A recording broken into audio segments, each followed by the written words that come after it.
Social media पर आप सबको जानकारी इधर से उधर जाने किधर से लेकर आए हैं चैनल मालिक फिर आपके पास रात्रि 8 बजे सादर जय जय। आज अमावस, चांद नहीं दिख रहा और आज की खबर से कुछ ऐसा ही लग रहा। कल भी रिपीट अमावस, कल भी चांद नहीं दिखेगा। भगवान करे शुरुआत अच्छी हो, क्योंकि दक्ष लक्षण की आने वाली है बात। सर को रखना है उसका ध्यान के साथ। सादर जय जय साथ करते हैं आज की शुरुआत सिद्ध वरकूट से।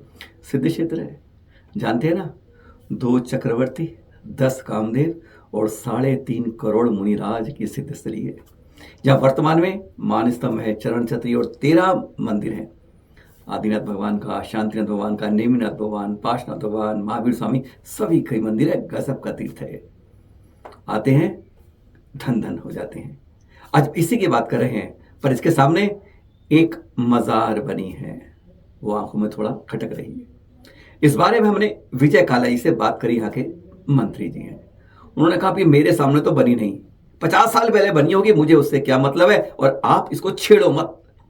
जब आदमी मर जाता है छेड़ो मत, नहीं तो खड़ा हो जाता है। उनकी बात अपनी जगह ठीक हो सकती है, पर मजार आंखों में चुभ रही है।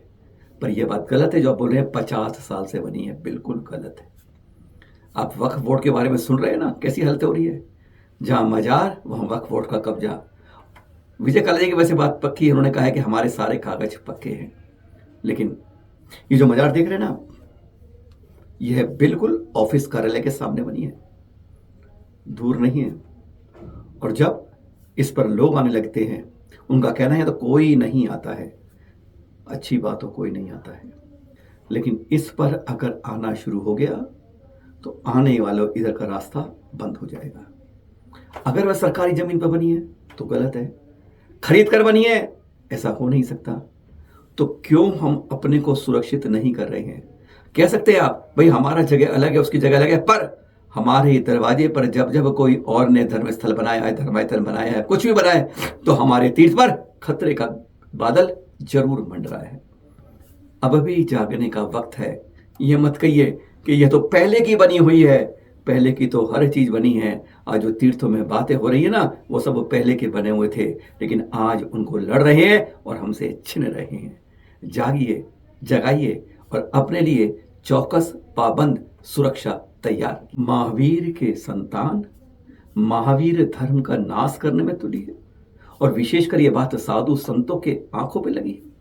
आज शतलाचार, अनाचार किस तरह बढ़ रहा है और उसको आगम में परिभाषित कर दिया जाता है, और कह रहे तो आगम का है और दोष तो सारा पंचम काल का है। आज नक्शे पास करते हैं और काम करते हैं, लेकिन अपने अंदर जिसके लिए जीवन को निर्ग्रंथ बनाया है वह नहीं करते हैं। कान पकड़ते हैं, हम नहीं कह रहे हैं। यह आचार्य श्री विशुद्ध सागर जी नंदनी में कह रहे हैं, खरी खरी बात कह रहे हैं। समझने वाले की बात जरा सुन लीजिए 90 सेकंड में उनकी बात। ग्रंथ ना लिखे होते ना तो आज तो पता नहीं कौन सा तांडव। जब ग्रंथ लिखे रहे तब लोग विचलित हो रहे हैं, ग्रंथ न होते तो क्या कितने संप्रदाय बन जाते। हर साधक अपनी क्रिया को आगम बोलता, हर साधक अपनी शिथिलाचार को आगम बोलता, और यूं कहता पंचम काल को दोष दे दे करके, ओहो, पंचम काल को दोष दे दे करके कुछ भी अनर्थ कर लेता। असमर्थ लोगों ने मार्ग को दूषित किया है। यदि आप कहो कि आप ऐसा मुनियों की निंदा कर रहे, नहीं, ये मुनि निंदा नहीं है, ये मुनि मार्ग है। ये मुनि निंदा नहीं है। मुनि निंदा वो होती है किसी व्यक्ति को लेकर तुम व्याख्या करो कि वो ऐसे वो ऐसे, ये मुनि निंदा है। यदि आप इसे मुनि निंदा मानोगे तो आगम की व्याख्या ही नहीं करोगे, क्योंकि आगम में सब लिखा रखा है। ये सामने तो ग्रंथ रखा हमारी, मेरी प्रतिज्ञा है बिना ग्रंथ रखे प्रवचन करने नहीं है। महावीर की मुद्रा में महावीर के धर्म का नाश करने खड़े हो। ये बात हमारी आप सबको बुरी लग सकती है, लेकिन जिन धर्म को बुरी नहीं लगती है, हम आपको खुश करने के लिए नहीं आए, हम जिन धर्म की रक्षा के लिए आए।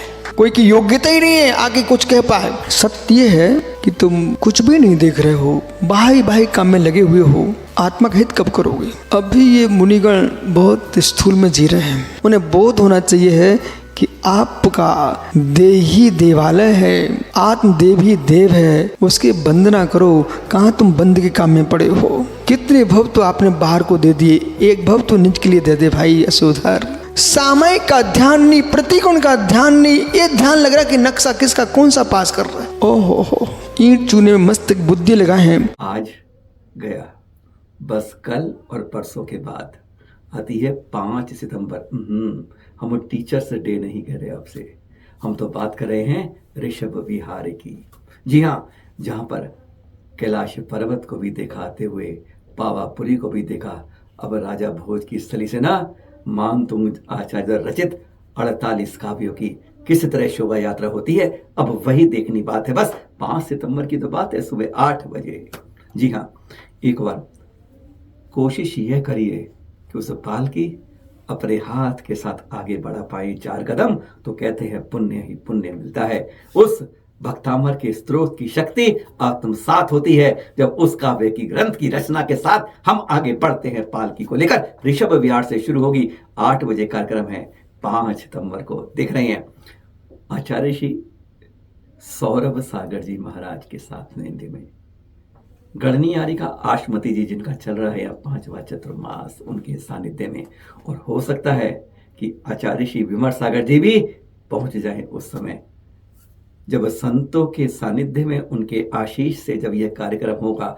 शायद पूर्वी दिल्ली नई दिल्ली के अंदर पहली बार भक्तामर के 48 काव्यों की ऐसी पालकियां हैं जिसमें कहते हैं कि एक बार सानिध्य मिल जाए, एक बार हमारा भी हाथ लग जाए पालकी पर, तो कहते हैं जीवन धन्य हो जाए। एक बार आइएगा 5 सितंबर सुबह 8 बजे ऋषभ विहार के अंदर, देखिएगा अपने सौभाग्य को, कहते हैं ना सौभाग्य बुला रहा है। आज सुबह के दर्शन देख रहे हैं, अभी तैयारी है किस तरीके से बच्चे और बड़े तर तर तर तर श्वेत सुबह बढ़ते आ रहे हैं। कहाँ जा रहे हैं देखने अभी थड़ थड़ थड़ थड़। जी हाँ, कर्नाटक के श्रवण बेलगोल भगवान बाहुबली के चरणों में।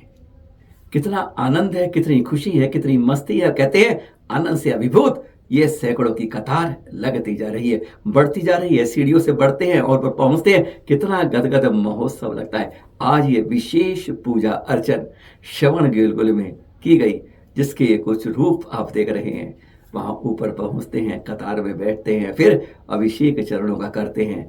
यह दृश्य मन को आनंदित करते हैं।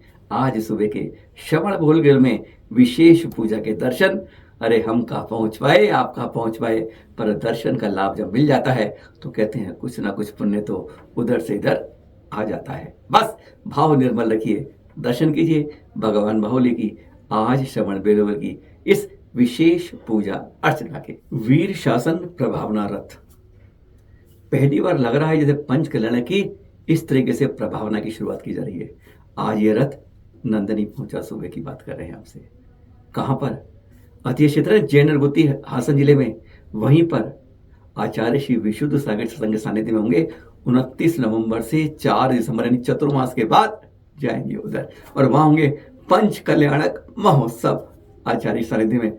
इसलिए पूरा देखिए प्रभावना किस तरीके से गलियों से होते हुए छोटे छोटे हुए यह प्रभावना रथ वीर शासन का उन तक पहुंचा। जगह जगह इस तरह प्रभावना, दक्षिण के अंदर इस तरह की प्रभावना पंच कल्याण के लिए हो रही है, जो शायद लगता है पहली बार दिख रहा है कि पंच कल्याण से पहले भी वीर शासन प्रभावना रथ किस तरह वहां जा रहा है। जगह जगह रूप में ढोल बाजे के साथ, सबके साथ, रथ के साथ पहुंच गए नंदनी आचार्य श्री के सानिध्य में जब ये देखा गया। फिर मिलेंगे आपके पास सुबह 8 बजे, शाम 8 बजे सादर जय जिनेन्द्र के साथ। बस देखते रहिए और अपनी खबरें भेजते रहिए। पुनः सादर जय जिनेन्द्र।